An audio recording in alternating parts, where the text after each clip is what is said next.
Welcome to day 2 of the wool walk. It's kind of hard to tell from here, but it's actually an overcast day today. Kind of colder, a bit rainy, which means that and the fact that it's Thursday morning means it's the perfect time to go to the Jersey Shore because most people don't go at this time, so the traffic should be easy. I do have about an hour and a half worth of driving ahead of me before I get there, so I'm probably going to get gas before I enter New Jersey, because in Pennsylvania I can pump my own gas, but in New Jersey I have to wait for someone to do it for me, which, I mean, could be nice, but I don't really want to put up with that right now. Anyway, since I completed more stores than I was expecting yesterday, I did rearrange my itinerary a little bit in order to kind of make it a little bit more flexible. So I think when it's all said and done, today I may have more driving time between the stores today than the other days that are coming up, because there are more clusters of yarn stores as I get closer to New York. It's exciting. I did think some things more through today, so I'm going to put on some music that I know I can listen to for an hour and a half and drive my way up to the first store.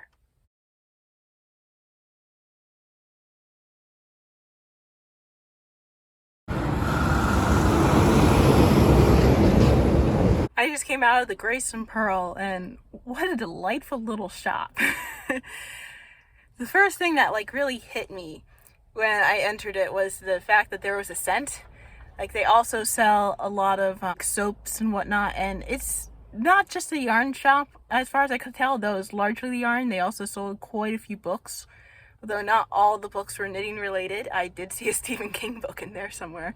The way that the shop was set up was very nice. As I entered in, I was greeted by one of the store owners, Rhonda. She runs it with her daughter. And automatically, she gave me the whole spiel. There's this whole thing that mentioned the yarn brands they carry and what the deals were. And she had a raffle going on, which a lot of these stores have raffles, but the ticket was stapled onto it. And it was very smart the way that it was all set up.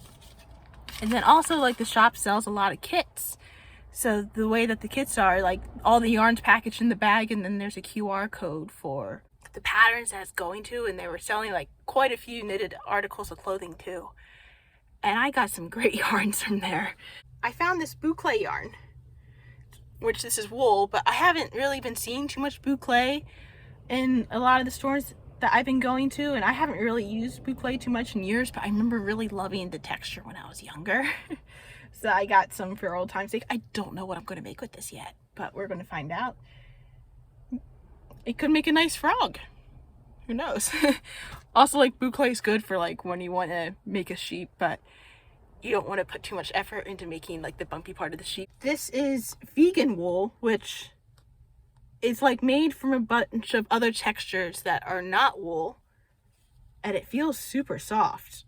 I've never seen vegan wool before. I mean, I don't typically think of the sheep being upset about getting sheared it's something that has to get done, so I'm not sure, but hey, I'm glad that option is available for people who want it. It'll be interesting to use this yarn and see what the texture's like. And then I saw this yarn. It's a beautiful color, even though it's wool. It's super soft. And it's Cape May Fiber Company. I haven't seen this in any other shop yet. So it's ooh, this may be a place to get it. This one, the color just called out for me. Even though I'm finding out this brand, Malabrigo, is in a lot of different shops. I just saw this color and I was this is such an amazing color. I came across another brand I never saw before either, Trailhead Yarn. So it's another, this is just pure cotton. It's such a good color. Oh my gosh. Again, I don't know what I'm going to make with it. Probably going to be a frog again, but I mean, it felt good. It looked good. This one feels even better, honestly. I think this is a cotton nylon. That's why I like nylon. But it's the colors were just so vibrant. Oh. I'm just very happy to have visited that store. It was such a delightful experience. Anyway, it's on to the next shop. I just came out of Ball Sack & Company, and I had a pretty good time in there.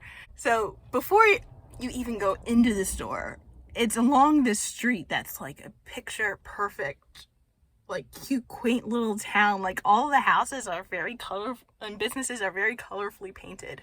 Once I actually got in, I was kind of excited to go to the store because in June I have a trip that's going to Ireland and this store is involved with it. Like I actually ended up meeting some people who are going to be going to Ireland with me, which is amazing. And the staff was very helpful. Like I actually recognized one of the people from meeting her earlier this month. All the people there, like Russell and Barbara and Jackie, they're all very friendly.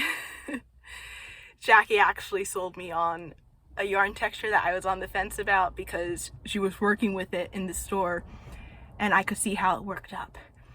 So I got some yarns for it. Like in this case, the yarn textures weren't very unusual for me because like they're very similar to other yarns that I've seen in other stores. But there were like some like skeins in there. It's like, oh yeah, I remember buying that skein in the past. That was a good skein. This was the first one that made me go like, oh. And I think this is wool. Yeah. Or 55% wool, 45% silk. But I just saw the color and it's like, I love this color. Now, of course, I'm currently working on this skein in this color, but it's a different texture. But yeah, I just saw this and was like, oh, I will make something from this. And then there was something like this was in a bag.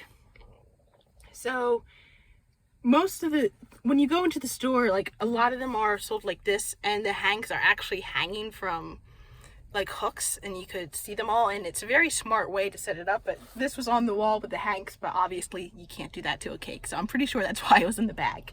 I saw this like this cotton texture and the color was just amazing, the texture was just amazing. I was like, yeah, had to go for it. This was the one that Jackie sold me on. It's like a t-shirt material and it's thick and thin, so like parts of it go pretty thick and parts of it go pretty thin. So I know I can't make a frog with this, but I can knit up something quick. Find out. And then the last two that I got are these jumbo yarns. Now these yarns, I would not have bought unless I had a plan for them. And I have a plan for them. I'm going to be making something that I'm not saying right now because it's going to pop up in another video. I don't want to spoil it. But these feel amazing. These are thick. I know it's probably going to be knit because I don't think I have a crochet hook big enough for this, but I know I got knitting needles big enough for this, and it's probably going to be in like long rows that I sew together. I should probably look at, yeah, 500 grams. I don't know how that translates to yards, but I brought two just in case, so that way I can get something big enough. And I got colors that went well together. So yeah, that was a very good trip, and both this store and the store I was at before totally would come back again, like without hesitation. Even though it was a long drive, absolutely worth it. So I'm gonna head off to the next store now. I just exited Mother Knitter. Actually a little bit more because I took a couple more stops along the way. Wow. This store went a little bit different than I was expecting it to go. In parking, I got lucky. I found a meter that was already paid for. Thank you to the person who paid the meter. And when I went in, I was automatically greeted by someone who was weaving, and he was his name was Dante. He's doing a weaving demonstration, and so cool. You know, I've never woven on a loom like that, and it was very impressive. And he said it was slow going. It's like, yeah, weaving has to, but it was looking very pretty. And then also a little bit further inside the store, another one of the employees, Sophie, was spinning yarn. It was the first time I'd actually seen yarn spun in the store, or in person actually. Just with the way that, like, you could see her in motion, and she had like a electric spinning machine, which is pretty cool. And she had some of her own yarns for sale, so I got some because obviously, like, this is all about supporting local artists. So if someone's making it right there, and isn't this gorgeous? Oh my gosh, it's like wool to bulky weight, and I saw this skein. It's like I knew it was mine. I don't know what I'm gonna make with it, but the yarn that Sophie was spinning was the most stunning yarn in the store. Although I did have to pay for it separately than the rest of the yarn that I got. This Mother Knitter was also like the first one that had like bins for the sales. Like you could actually buy multiple skeins all together, which I was considering, but I didn't get any of those ones because I was able to feel the yarn and the yarn felt a bit too rough, and it's like, don't go for rough yarn. This was also the first store where I wanted to buy something that turns out wasn't for sale. So they had a display of a book for Mr. Rogers' Neighborhood. And this was knitting patterns. Not crochet patterns, which I spent all that, but knitting patterns. It's like, oh my gosh, I want this book. It's like usually when I go around the store, I walk around once and then I pick up stuff, but I just picked up right away. It's like, this is coming home with me. But there was only one copy and it was on a display stand, and something's like, I'm not sure this is for sale or not. And I double checked and it turns out it wasn't. So unfortunately that book is not mine right now. But I did get the publishing information so I can find it for myself.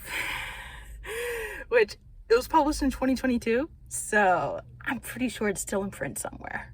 And it turns out they got that book because they partnered with the yarn. Like that book was all with it was produced with the branded yarn. So I made sure to get the branded yarn. It was like this yarn right here, and this was the cotton. And it felt pretty nice. And then I got the softest yarn that I knew I was willing to work with that was on sale.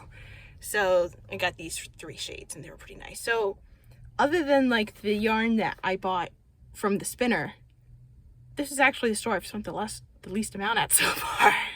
And then walking around the neighborhood, I did not realize that I was on the same street as Jay and Silent Bob's secret stash. I'm going to start a quick photo of the storefront here.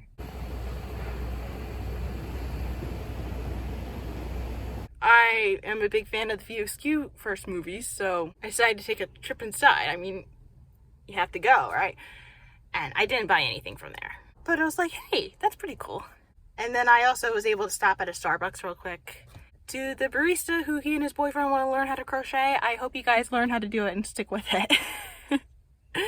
Anyway, I am going to continue on to the next part of my journey once I eat a little bit something. I did get something at Starbucks to eat, so I'm going to eat that real quick. And then I'm going to head on to the next store.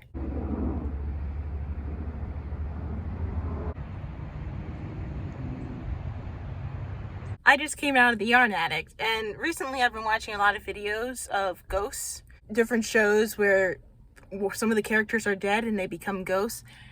And if I were to die and become a ghost, Yarn Addict is where I'd want to be.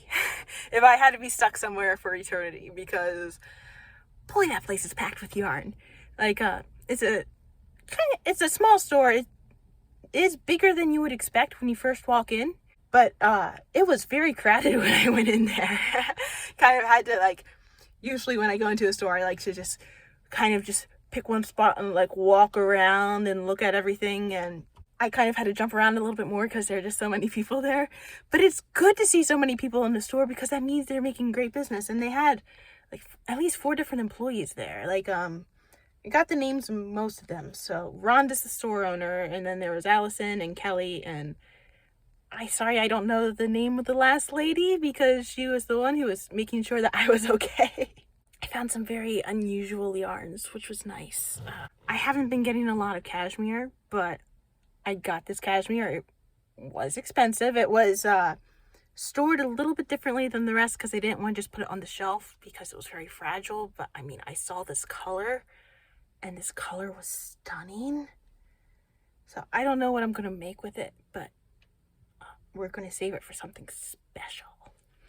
And then I saw this yarn, which like the colorway was pretty nice, but also like the label, it seems like it says it's made in Germany, and seems to have a tie-in to some sort of game, but I don't entirely know. But it seemed worth it to try, like maybe look up and see what was going on. And then this is just some sock yarn, and I just like the colorway. So I got it. Rhonda was very clear, like when she was helping me out, she wanted to like make sure I knew stuff about the yarn, so she told me this only made half a pair of socks, which I was fine with because I probably am not going to be making socks with it. And then I saw this in, like, they have a lot of kits in the Yarn Addict, so they have a lot of yarn. They have a lot of yarn items that are already made, and they have a lot of kits. I saw this in the kit, but I decided just to get the skein by itself. The purple was also stunning. I saw the sugar yarn again. I've gotten sugar cane before, but I knew if I was going to get it again, I was going to get it a different color, and this color also stood out to me. So I was like, oh, I just have to be careful when I'm winding this because this baby is messy. And then I saw this skein, and this skein was like, oh, beautiful. I just remembered the skein that I kind of want, but I'm not going to go back in now. And then I ended up buying a kit. So they had a kit for a cow. I don't typically get cows, but I have an idea for this, and I'm going to follow through. I am going to actually make this pattern. She did mention that the two yarns are not the same exact material, but I don't really mind. I still like how they look together, so it works. And then I got this book, which is about reversible knitting, Double or Nothing, and it thoroughly intimidates me. But I need to be thoroughly intimidated, so I'm going to give it a shot so I become less intimidated by it. So now I'm going to see what time it actually is, and like, because I've only been to 4 stores and it is a little bit later on in the day than I was at this point yesterday. So I think depending on how far it takes me, I may have time for one more store. So we'll see. I just came out of Rows of Pearls and it was amazing. I was afraid that I wasn't going to make it on time. And I did arrive like less than a half hour between closing, so I did want to consciously like move at a bit of a quicker pace through the store so that way I wouldn't force the employees to stay late. And fortunately, like, I did end up going through it fast. But what I found really delightful about this store is the fact that they have little stuffed animals poking out in the different cracks around the store. I saw like an octopus, and like I was recognizing some of the patterns actually. I think I saw a lamb, no, like an alpaca sort of thing at one point. And it's just like, just a little pop here or there, like a stuffed animal. No, so cute, so cute. So I ended up getting some nice yarn here. I also got some books. So I got this book about making dolls, which I actually am considering different patterns for dolls in the near future. So I'm glad that I found this because this is closer to this is the closest match I found so far to what I want to make a doll for. And I've also worked on some of her patterns before. That I have one of her other books at home, and I know it's like pretty good. And then I also got this aquatic amigurumi book, which I love sea creatures. I so love sea creatures, and the fact that there's like a pirate, I mean, very unusual stuff. I'm very excited to be making this. I got this watercolor sock yarn. It promises 2 identical socks. Taking that with a grain of salt. I don't know if this is going to end up being a sock or not, to be quite honest. But the colors are beautiful. Like, I chose this one particularly because it reminds me of Monet's like painting called Impression Sunrise, which is the painting that launched Impressionism. If I find a copyright-free version of it, I'll post it here.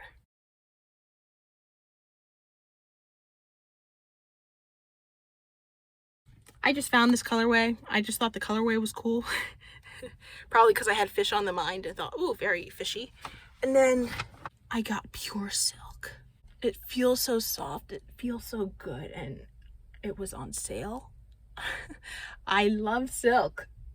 And then this here is just an unusual texture. I haven't seen anything like it.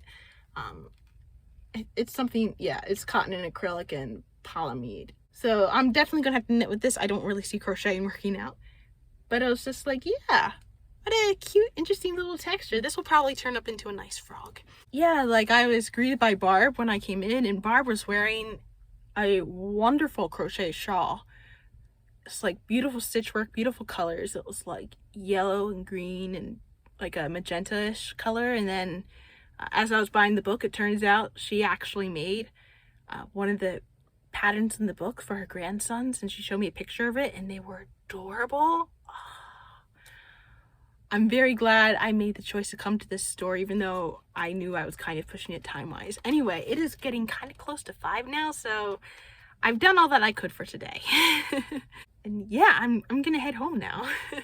I just arrived back home, and it was close to a 2-hour drive, so since what I've been doing is I've been starting with the closest stores, and then I've been going further and further out. I realized that tomorrow I should probably start earlier than I did today, especially to give myself a little bit more time to go through all the traffic and all that. But yeah, it was a relatively chill day. It wasn't until like the afternoon that it started getting traffic heavy because it's Jersey during rush hour.